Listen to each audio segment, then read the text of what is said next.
world of football is, I wouldn't say it's normal, because all of a sudden... It's never been normal, is it? It's absolutely bonkers.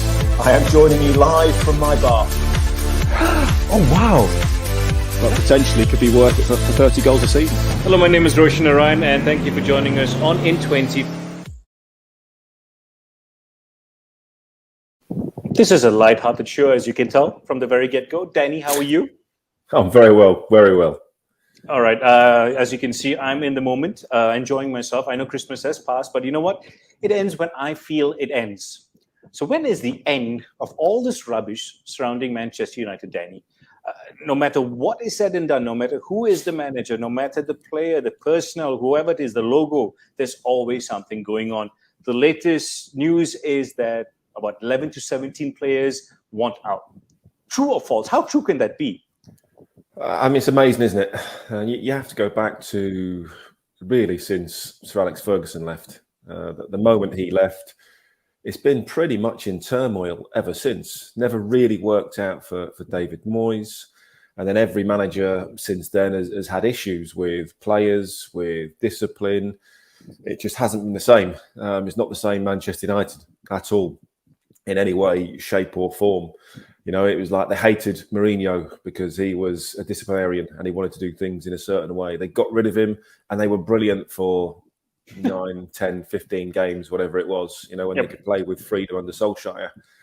And then they sort of took the biscuit a little bit and, you know, did what they want once again. You know, didn't really sort of listen to Ole Gunnar Solskjaer, didn't have the authority to put his foot down. You bring in Ralf Rangnick, fantastic pedigree, not really managed at the top level for a long time, if ever, effectively, but has done a good job. There's great philosophies. And now the players don't seem to want to work hard. It's just bizarre. Really is bizarre. This is still one of the biggest clubs in the world, but it's down to the players. You know, when you look at it, there are good players at that football club. Yeah, very true. It's the players, and it was Luke Shaw. I think his interview was incredibly damning when he said, "You know, we've got players here not putting in 100%. That's unacceptable." Yeah. If you're wondering what that is, that's just a poster of Marvel, and if you can see, there's Thor over there. Yes, I'm a man-child. And whenever I think of Ralf Rangnick, his surname just reminds me of Ragnarok. And if you do follow Thor, the series, it's when Asgard completely goes bonkers, crashes onto the earth, and it's just all mayhem and disaster. He was supposed to bring in and remove all of those things which I just said. Bring in stability, structure, training, etc., etc. Is that there? Have you seen it? Have you heard anything? Unless he comes in as Wreck-It Ralph. That could be the other one. Maybe he's a plant from Manchester City. Who knows? But his philosophy isn't wild. It's not hugely different. People keep talking about formations. Formations are purely a starting position. That's it. You know, players win football matches. Systems don't win football matches. Simple as that. You've got quality players in there. They've just got to understand their role and work hard. That's all it is. It's basically a 4-4-2 or 4-2. He's doing the 4-2-2-2. Yeah, but it's not. It's just players playing narrow. You know, you're playing through the middle of the pitch, trying to congest at the midfield area. But when those players have the ball, they can go wide. When you have the ball, you can do what you want. You have to make your own decisions. And you have to make the right decisions. And at the moment, Manchester United aren't. But what that system does dictate is that you have to work hard. You know, you have to sprint out if you're one of those forward two players to close the fullbacks down. And then when obviously you know it goes past you, you have to get back inside. That's not the issue. The issue is that, you know, Manchester United players, I think a lot of them think they're better than they are. There are some good players in there. I think, but there's a lot of players in there think they're better than they are and don't want to do what the manager says. It's like, no, we're going to do what we're going to do because we know more than you and we don't have to. We're not going to work hard. We're not going to do this because we think we know better. Once termed as a big-time Charlie by Sir Alex Ferguson, Paul Ince has come out and said that, you know, perhaps you need to give the captain's armband to Scott McTominay. He's putting in a shift. But just going back to what you just said, when you have about 70,000 or so people in a stadium noticing that there's something definitely wrong. When you've got millions upon millions of United and non-United fans looking at this, I mean, where there's smoke, there's fire. So how do you solve this problem? You got the likes of Gary Neville coming in and saying that, you know, Bruno Fernandes and Cristiano are just whinge bags. It's like club versus player versus outsiders. It's absolutely, it's mayhem. Every fan will always say, you know, they would give anything to be a professional footballer. It's not about money. Everybody would love to walk out on that pitch at Old Trafford, you know, or wherever it be, Stamford Bridge or, you know, the Etihad. That's what you want. So all you ask is, for, first and foremost, hard work. People will forgive mistakes. They will forgive lack of ability. But you have to work hard. You have to give 100% every time you cross that white line for your team, for your club, for the fans, because that's what they demand. And it should be mandatory. There's no excuse not to go out there and work incredibly hard. So when you've got a player and a senior player coming out and say, we've got players in this that aren't giving everything and not putting 100% maximum effort in, that's incredible. That's, you know, for a player. So who do you think he's referring to? Who do you think he's referring to? More than half the team, I would say, in that. You go through it, you know, David De Gea is still a decent goalkeeper. I know he's had his issues and he's had, you know, one or two problems, but don't seem to have too many issues with David De Gea. He doesn't come out in the press and do all those types of things. But then you go through the rest of the team. Who's playing well? Who is working their absolute socks off and giving everything for the team? There aren't many in there. There's not many you can say, yeah, you know what, he might not be the greatest, but you could even probably say Freddie McTominay, who I know you're not massive fans of. Yeah. Understatement. But at least they put the effort in. You know, they might have failings, they might have misgivings, they might have, you know, a lack of quality in certain areas, but you can't really fault those two for not putting in 100%. You go around the rest of the team and go, are you working as hard as you possibly can? I'm not convinced. Okay, there's definitely, without a shadow of a doubt, I don't hate Fred and Scott McTominay. That don't get me into trouble. I just feel you just don't think they're very good. I have no one to judge. My name isn't Maradona or Jurgen Cruyff, not in this life anyway. But what I'm trying to say is there are better players in that position in the league or in Europe that either can get and it can fix the problem. But going back to that problem, which is there's definite camps. You don't need to be a psychic. There's Team Portugal in there, and then there's Team United, the boys from the academy, and then there's the riffraff.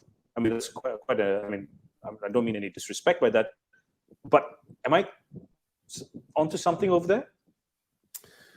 I think, you know, you're always. Cristiano Ronaldo was always going to not cause a problem, but it was always going to be very, very difficult to manage. You know, Manchester United standards were there. Cristiano Ronaldo's standards are there. Yeah. What he's won, everything that he goes through, his training regime, the way he looks after himself. So instantly he was going to be frustrated, you know, and unless everybody was doing exactly what he was doing, he was going to get frustrated. You get away with that if he's scoring goals and you're winning football matches. You know, he will accept it to a certain degree and say, well, okay, you're not me, you're not as good as me, but as long as we keep winning and I'm scoring goals, it's okay. Now he's not. You know, he's not being given the service. He's not scoring the goals. The performances aren't there. They're conceding too many at the other end. So, you know, players like that start to look down the other end of the pitch and go, hang on a minute, lads, come on. Any chance of you putting some extra training in or looking after yourselves a little bit better? And he's right, and he's got a point. But that can become quite divisory very, very quickly. Yeah, but I mean, sorry, Dan, to cut you off. Sorry to cut you off, but if you watch the Michael Jordan documentary, was it The Last Dance or whatever it was, he said he demanded the best from his teammates. And if you were not good enough, he shipped you out because he wanted to win. Cristiano wants to win. So how can you go against a player who wants to win? The problem is Cristiano Ronaldo is now in the twilight of his career and he doesn't necessarily do a lot of the hard yards that is needed in that position, the way that, you know, the modern game is and the way that players want. It's basically a free role for him, isn't it? You know, he's one of the best players in the world, but he's a luxury. I've watched PSG. They play with 3 luxury players, Neymar, Mbappe, and Messi. I watched them at the Etihad against Manchester City. Neither of them moved more than 10 meters. It was the effort levels certainly weren't there. You can't play with luxury players in this day and age. You've got to put a shift in. And we know that Ronaldo doesn't do that. He's not going to go and close the centre halves down. He's not going to chase lost causes. He's not going to go and put pressure on the fullbacks and drop into midfield when he has to. He's give me the ball, I'll score.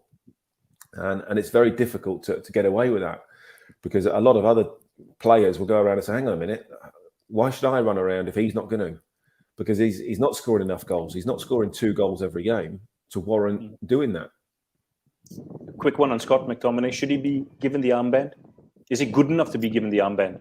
I've said many times that the armband's irrelevant. It should make no difference whatsoever. Club captains nowadays don't really exist. I don't feel it's a token gesture. It's a commercial role. It's a media role as much as anything else. I don't think the captaincy has too much relevance. Who's captain of Man City? I'm not sure off the top of my head. Gets passed around. Captain of Chelsea gets passed around at times. Arsenal again. Tottenham. Ice Lloris could be. It doesn't really matter. It's just. But it's a gesture. Simple as that. The captain doesn't have the influence anymore. Oh my goodness, Danny Mills! But you were captain of England once when Wayne Rooney made his debut, and I know you held on to that just for half a game. Let's talk about half of his season for Philippe Coutinho. He's now with Villa. Deemed not good enough for Barcelona. Deemed not good enough for Bayern Munich. What happened to him? I think Barcelona was the wrong move for him in the way that he plays. And the players in and around him, he was never really going to play, with those players, because there were better players in slightly different positions that the system didn't suit him.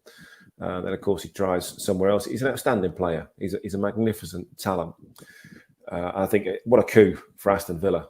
I mean, what an incredible signing that they've got. And that's purely because Steven Gerrard. Let's be honest. He's not going to Aston Villa for any other reason. That Steven Gerrard and that relationship that he has, and I think that's really exciting. He's the perfect replacement maybe for Jack Grealish, who's similar type of players, aren't they? They're both creative. They both want to get on the ball. They can both dribble, both score goals. I think it's a great signing. And obviously Coutinho has clearly got a point to prove. It's not about money for him. By all accounts, he's taken a little bit of a wage cut.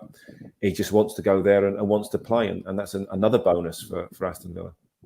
But would he be given that free role? Because when he was at Liverpool, to a certain extent, he was the man. He was the star. He created everything, and it took 3 players to replace him. The front 3 of Liverpool, what we think of in this day and age. Would he be given that similar, role to say, listen, go out and play, do your thing, and create some magic? Oh, when they've got the ball, without a shadow of a doubt, Jack Grealish had that role, didn't he? Aston Villa. If you're going to play 4-2-1-3 or whatever, he'll be off. He'll come in off the left-hand side, or he'll come off. He'll play sort of the number 10, just behind the striker, that sort of role.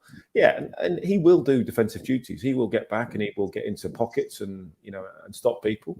But you want a player like that to use his energy going forward. Yes, he has to do the defensive side of it and be in the right positions at the right time, and he will do that without a shadow of a doubt. But get him on the ball. Your first thought should be, if you're a midfield player or a fullback, can I get the ball into Coutinho? Can I get him on the ball? Because he's better than them. And that's what I was always taught. Give it to those players that are better than you, and let them go and do their stuff. Okay, let's do some stuff right now. Manchester United versus Aston Villa. It's the FA Cup. It's a big game for United with regards to whatever is going on, and then you've got Steven Gerrard, Liverpool legend, Philippe Coutinho. We're not sure whether he's going to make it, but it's a big game for United. Correct me if I'm wrong, Danny. I'm looking at you right now. Oh no, it's a huge game, absolutely huge, and I mean, there's no love lost, is there, between Steven Gerrard and Manchester United? Two two big clubs, going at it.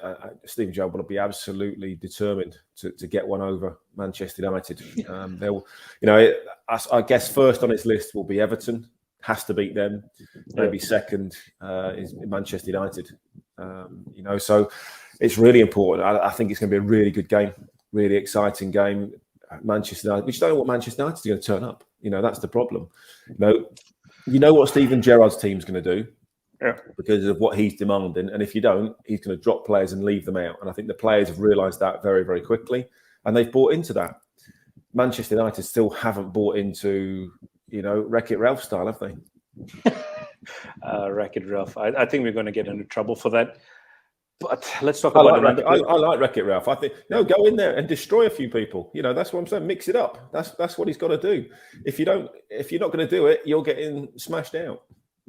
So you are all up for if 11 players want to leave, pack your bags, ciao, I'll do this myself. Off you go, without a doubt. If you don't want to play for that football club and you don't want to work hard, get gone. Okay, Kieran Trippier didn't want to work for Atletico Madrid anymore. He's moved over to Newcastle.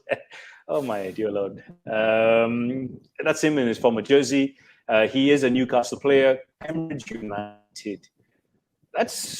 If Dave Kitson is watching the show, God bless you, my friend. Your former team. It's a debut to remember that, isn't it?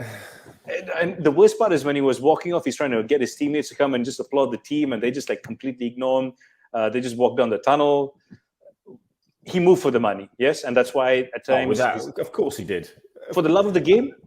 No, for the money. If Newcastle were in the conference and offered me that sort of wage at 31, I'd have gone and played in the conference. Of course he's going for the money at that stage. And I don't blame him for that. Why wouldn't you? 31 years old, 2.5-year contract, almost doubling your money. Yeah, of course you're going for the money. Simple as that. They're going to be in the Championship next season. But, he's looking at it, probably wanting to come back to England. 2 or 3 options. I thought, well, I'm not going to get a bigger contract anywhere else at this stage of my career. So I'll take it. Why not? He can go on about a project, and there is a bit of a project there. We know that. But first and foremost, he moved for money. But I think it goes to show how poor they are, losing to Cambridge at home. And let's be honest, Cambridge should have had a penalty as well. I believe, in that game. Why that wasn't reverted, why that didn't go to VAR, I don't know. If that's away from home, at the Abbey Stadium, then, on a small ground, not a great pitch, you can half understand it. But to lose at home to Cambridge is totally unacceptable. Just a final question on Trippier himself. Do you think he's actually given the respect he deserves to a certain degree? He's gone over to Spain. He didn't join Real Madrid. No, I don't. He didn't. Yeah, correct. Exactly. He didn't join Barcelona, but he's won things there. I think he's a really good player. I think he's been underrated throughout his career. Obviously, was fantastic at Tottenham. Has absolutely always been brilliant for England. Has been superb in the Liga for Atletico Madrid. One of the most difficult teams to play for, and most difficult managers. Didn't speak the language either, obviously. So and won the Liga. All credit to him. How many English players have gone over and won La Liga? Not many. Would be the answer to that. So I think he's underrated. And I don't think he gets the credit he deserves. And he'll also be thinking about possibly his England chances, but not sure that's going to happen at Newcastle. Will that affect him? Because England right now, if they're getting beat, how many right backs do you have? 500? But if they're getting beat every week, yes, it will affect him. He's a good player. We know that. He's got fantastic delivery.